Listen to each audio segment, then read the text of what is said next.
Welcome to Steo Psych. I'm Stephen Downey, a clinical psychologist from Australia. Today we'll be doing what we do, a breakdown of an Am I the Asshole thread. Yeah, if you want to contribute, chuck some comments down below. Like if you like the video, subscribe if you want to see more like this. I'm sorry for no video yesterday. I was a bit unwell, but back at it today. Anything I've forgotten? Nothing comes to mind. Right, we'll rip into it. The way that we do this is we go to the first subreddit post, whatever it is, that is not an update, and we break down that one. So that would be this one here. Okay, yep, a lot of text. We'll see how we go. So what I'll do is I'll read it from beginning to end, and then I'll offer some thoughts of how I would approach this as a psychologist. So, am I the asshole for throwing away my husband's Father's Day gifts after what he did on Mother's Day?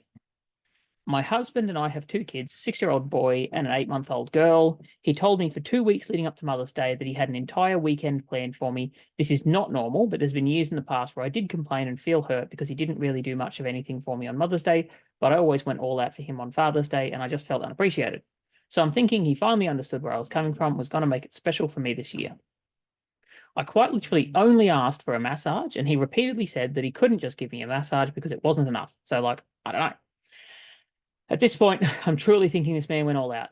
Anyway, Friday rolls around, a bunch of people start showing up. He invited a good 10 to 15 people over. I think I knew 2 people. He called it the Mother's Day bonfire. We had a fire, all right, but I was the one who chased the kids around all evening, my 6-year-old whilst holding the baby, and some other person's 2 kids because they weren't watching them, and quite literally, no one spoke to me. I wasn't acknowledged at the very end of the evening, and that was by my husband's buddy who told me he was stealing my husband to go out four-wheeling. It's like 11 p.m. at this point, and everyone except me was drinking. I said my husband wasn't going anywhere. I even said this to my husband. You're drinking, you're not going anywhere. He said, oh, I need to find a DD and then I can go. Oh, designated driver, yep. So he asked the neighbor to drive him around and took off with everyone. I was extremely hurt at this point because this was my promised weekend and I got stuck with other people's kids, wasn't spoken to at all, had a mess to clean up, and now my husband is taking off. I explained how hurt I am the next morning. He says he gets it and apologizes and says he had too much to drink and wasn't really thinking clearly. Okay, I get it. It's whatever. We didn't do anything Saturday because he spent half the day sleeping off a hangover. Well, yesterday rolls around. His boss calls him at 6 a.m. and asked him to come into work because they're short-staffed, and he said yes.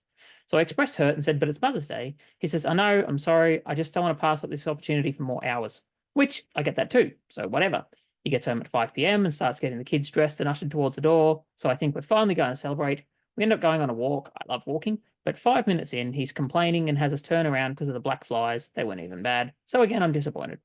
When we get back home, he lays down on the couch and says, oh, your gift is in the truck.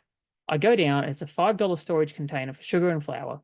I do like stuff like this, but I'm so hurt at this point. I asked him if I could at least get a massage, and he says, I'm sorry, babe, I'm just so tired, and falls asleep around 8 p.m. when he usually doesn't even go to bed until midnight, 1 a.m. I just sat there crying. I took the 3 gifts that I already bought him for Father's Day and chucked them in the trash can. Personalized items that cost me more than I want to admit, but I don't even care anymore. He found them in the garbage this morning and asked me what they were and why they were in the trash covered in food. I told him they were his Father's Day gifts and left it at that. He's now saying that he tried to make my weekend special and that he's hurt by me throwing away his gifts to retaliate against him for not turning out the way that he wanted it to. Okay. So, in a common theme that we have discussed before, I would characterize this as thoughtless bloke doing thoughtless things. And his excuse is essentially that intentions should speak for themselves without the action to back it up. You know, I'm not saying the bloke doesn't have good intentions around this. I'm not saying that he's even a particularly bad husband. He's just thoughtless, and he thinks about things from his own perspective without considering hers. When she expresses hers, rather than taking it as a clarification and actually working to improve on it, he appears to get defensive and falls back to, but my intentions were good, as his explanation. And it's like, unfortunately, when you're in that cycle, she can't break this cycle for him, right? And she's put up with a fair bit over a fair period of time. So it's sort of like, it's not like she's putting no effort into this. There's effort on her side, and there's effort on his side. Is that he's not taking the feedback that would allow him to adjust his behavior to be what she needs, right? this sort of a situation is a bit like the way that we discuss it. So I don't love the love languages because I think they're incomplete, but they are useful for communicating certain things. And in this, it seems like she sort of has this specific love language that she wants to receive love in, and he doesn't get that he needs to send that love in that signal for it to be received. Right. So let's just say on this, she sort of said massage, massage, massage. I'm assuming she wants a massage. Right. It's not unrealistic. Very possible. Let's just say hypothetically, this person's love language is physical touch. You know, instead, he's offering other things. Right. He's not actually offering one specific love language. He's doing a sort of bits and pieces of a few, but most of them poorly. There's some attempts at quality time in terms of the walk, but then he ultimately backs out of that. There's an attempt at a gift. And she also says, like, I like this stuff, you know? So it's not that he's way off, but at that point, it's hard to know whether or not it's recoverable at this point. And obviously, you know, she's the $5 storage container. I just don't think that's what's important at this point. There's every likelihood that actually, yeah, it's not best gift in the world.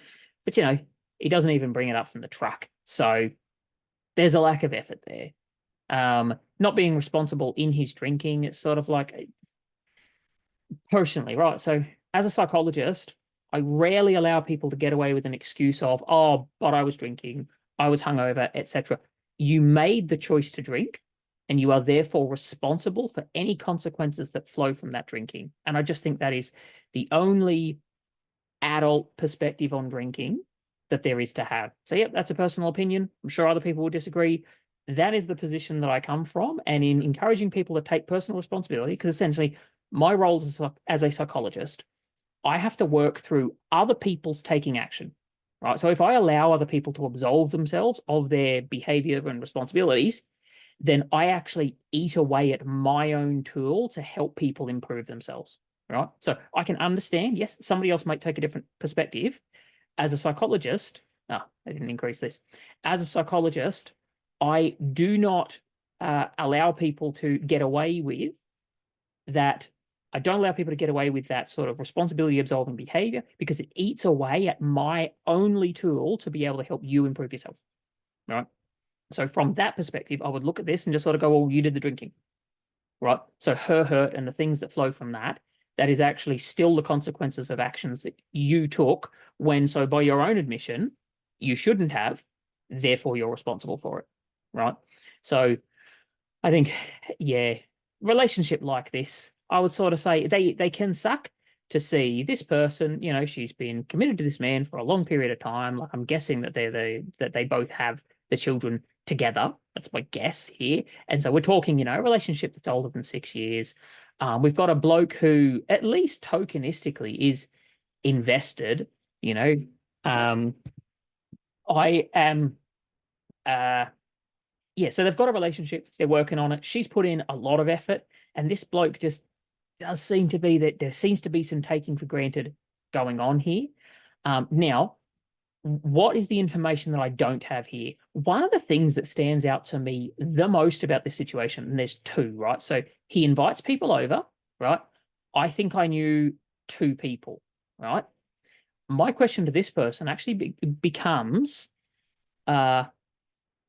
what is your social support like generally, right? So I'd be interested in exploring that. Why? Because when people tell stories like this, sometimes where my mind is going is a completely different track because they're telling me the story about their marriage problems. And yet what I'm hearing is the story of somebody who needs their spouse to be their friend, their lover, their social circle, and everything else, right? That's actually a problem that can't be filled by one person. And so what happens is the individual gets very dissatisfied with the other person because the other person can't be all of the things at once. And that's actually on the original person, right? So let me say that better. When I run across an individual whose partner is expected to be all of these different roles, I put the onus back on the original person sometimes to go, hang on, you're expecting too much out of one person, right? You actually need to be investing in your social circle so that some of these needs can be met by others. And it might be that some of these times where he's doing really poorly could essentially, other people can fill in the gaps by filling her love tank in various other places, by social interaction that she's not having, in which case he can step up and do some of these other things, but the pressure isn't all on him, right? This is not to take away from this situation. I'm speaking generally where the way that this person talks would trigger me down that pathway. I would want to know more about her general friendships with people, because to have a 6-year-old and an 8-month-old, people with little children tend to get socially disconnected just because of the care needs of small children. And so I would be looking at that and just sort of going, is there actually a responsibility part to play on this mother here to be boosting her own social circles to make sure that she's not expecting her husband to fill all the different love tanks? But I want to be very clear here, in this specific scenario, that really doesn't take away from how thoughtless this bloke has been. Now, I said there were 2 trains of thought. So there was, what don't I know? I need to ask. Second one's gone. I think that was the more important one there.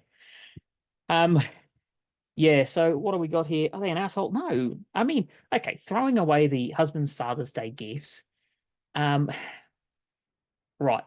Is that an asshole move? I can understand how people could see it as an asshole move, partially. I can see how it's wasteful. I can see how it's all those other things. Right. Fair enough. However, I can see how it's also communication with somebody who is not listening. And it's like, this is the escalation. Generally speaking, that's how it works. If you set up an expectation with somebody and they fail, and you sort of raise the consequences, and then they fail and you raise the consequences. It's like, that's just how actual communication, all of it works. And so is this the next step in somebody who's had a lot of conversations and is not seeing it? Now, questions that we don't know. Did she intend for it to be found? Or was this just going to be a private, there's that joke about the happily married couple that are asked, oh, how did you stay married for so long? And the woman's sort of like, oh, every time we got mad, I'd go and clean the toilet. And the person's like, oh, that's a really healthy way to do it.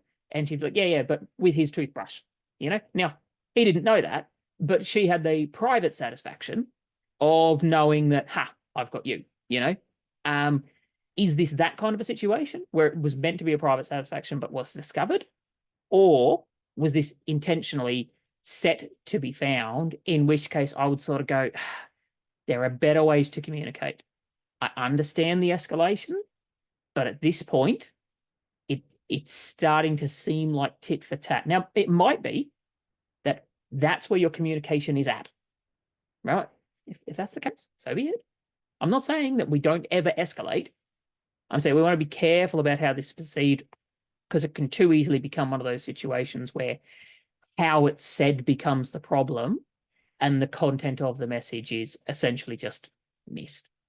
So, yeah, what else do we have there? What is the pathway forward? Obviously, communication. These people are not communicating right. She is saying things that he needs to hear. Oh, we all fly here.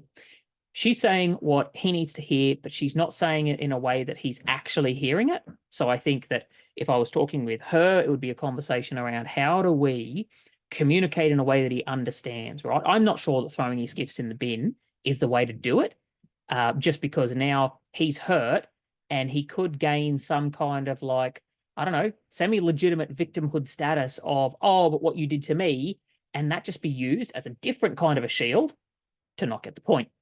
All right, so you've got to think about how could this backfire in a way that would undermine what we want to get out of it, right? So from his perspective, I think he needs to listen a bit more. This is somebody who I think he's thinking this big, and she really just wants this big, So I think it's about actually dialing it. Can you not? Yes, we're in Australia. You're a fly. Get lost. I think this is a lot more, in my view, around, that what she's wanting is just a concrete behavior. So what would, maybe that's where I was sort of going with this. This person puts out what we would consider to be bids for connection, but then the bid isn't met. So it's like, I'm sort of like, hey, pay attention to me in this very specific way. And what she really wants is him to pay attention to her in that very specific way. She doesn't want something else, but he goes, well, that doesn't seem good enough, right? I'll do this other thing for you, right? And this is sort of the issue with, if we use love languages as that base. Again, I don't love them, but they're quite useful in their explanations. This is a woman that wants to be loved like this on this set of train tracks, and she receives love best there. She can receive love other ways, but the messages are not as clear, right? These train tracks give her the expression of love in the most directly experienced and received way. He sort of says, that's not good enough. Essentially, he actually says, that's not good enough. And then goes to, what do you call it? He says, it's not good enough. So I got a message that's thrown my train of thought completely. This is the problem with doing these things live. I don't get to sort of edit and that kind of stuff. I want to show you the thinking as I go. And so he insists on sending love down this set of train tracks, but she doesn't receive it as well, right? And so that's where I think the love languages, the idea. So in case you're not unaware of what I'm talking about, the 5 love languages is a book by, I believe, John Chapman, which lays out there are 5 different love languages that I can never remember just straight off the bat. I think it's like quality time, physical touch, gifts, acts of service, and yep, the last one that I will remember after I finish this probably. The idea is that people tend to give or receive in one of these, but it usually is the case that, you know, let's say somebody with physical touch as a primary love language won't match up with somebody else who has physical touch as a primary love language. And so, you know, he sends love as physical touch, but she receives love as quality time. And then he says, oh, but sex is quality time. And instead of actually meeting her where she is, he's constantly trying to figure out, how can I give love as physical touch and have it be received, which is just a frustrating way to go about it, you know? And so the love languages sort of make it clear. You need to understand what is the love language of your partner and send love like that. Don't try to send love as your own love language, because it might simply not be received the way that you want. So, yeah, look, I think it's sort of roughly covered this sort of a thing. Yes, I know it boils down to communication, but I think there's also some thoughtlessness in here. I think this one is heavily somebody sending love in a way that is not being received. And when the person asks for love the way that they receive it best, they go, well, I wouldn't receive love best like that.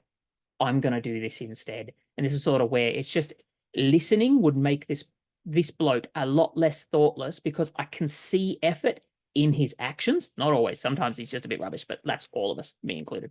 I see effort in his actions, but it's almost like he doesn't understand that how she receives love is different to how he receives love.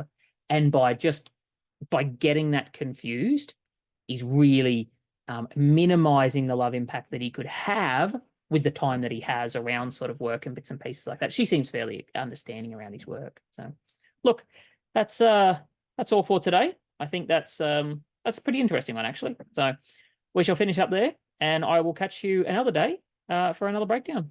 All right, take care, guys, and see ya.